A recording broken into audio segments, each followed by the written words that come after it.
The movie opens with a high-stakes joint special operations mission involving Russian Spetsnaz and American Delta Force operatives. Their objective is to capture General Ivan Radek, the ruthless dictator of a terrorist regime in the former Soviet Republic of Kazakhstan. The operation is intense but ultimately successful, setting the stage for what follows. 3 weeks later, James Marshall, Harrison Ford, the President of the United States, delivers a powerful speech at a state dinner in Moscow. In his address, Marshall declares that the United States will no longer negotiate with terrorists or stand idly by in the face of oppressive regimes. Following the dinner, President Marshall, accompanied by his cabinet and key advisors, boards Air Force One to return to the United States. Just before the plane takes off, his family, First Lady Grace and their daughter Alice, joins him, completing the close-knit group on board. What starts as a routine journey soon spirals into a heart-pounding battle for survival. Posing as a Russian news crew, 6 Radek loyalists and Soviet ultranationalists, led by the ruthless Igor Korshinov, successfully infiltrate Air Force One.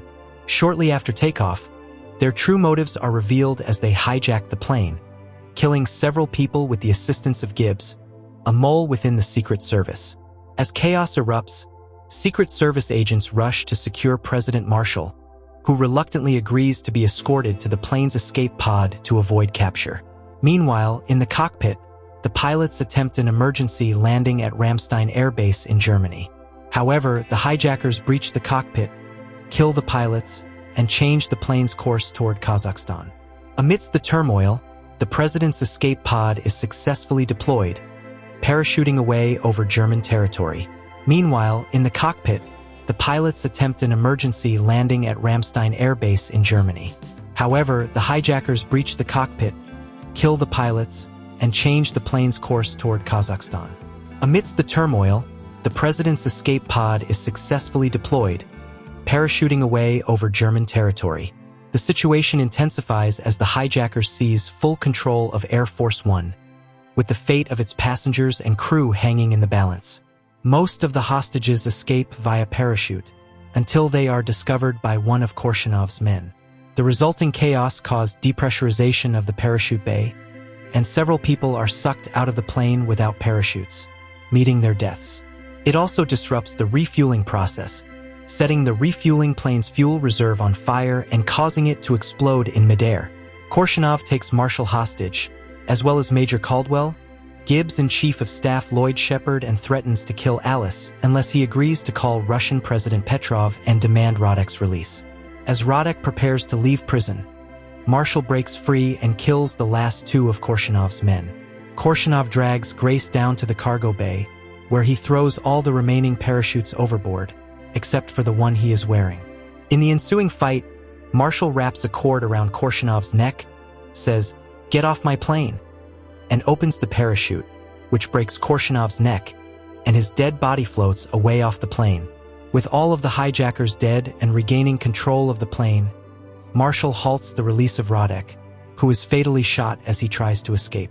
Marshall takes control of Air Force One, steering it toward the nearest airbase. Meanwhile, back at the White House, Vice President Bennett learns of 6 Kazakh MiG-29 fighter jets, piloted by Radek loyalists, closing in on the plane. She warns Marshall just as a squadron of F-15 fighter jets arrives to intercept the enemy aircraft.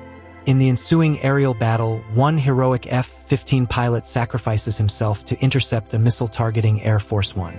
The explosion, however, leaves the already damaged plane critically compromised, leaking fuel and unable to make a safe landing.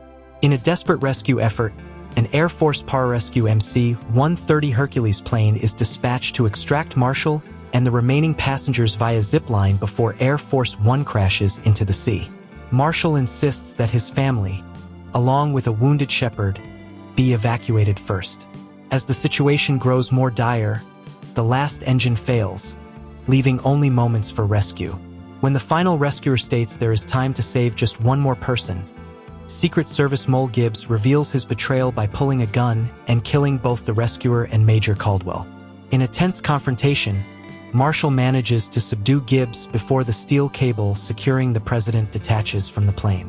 Safely aboard the rescue aircraft, Marshall watches as Air Force One plummets into the Caspian Sea, splitting apart on impact and killing Gibbs. The nation celebrates the president's survival as Marshall is winched to safety. Reunited with his family, he shares an emotional embrace and salutes the crew of the Hercules, who honor him by changing their call sign to Air Force One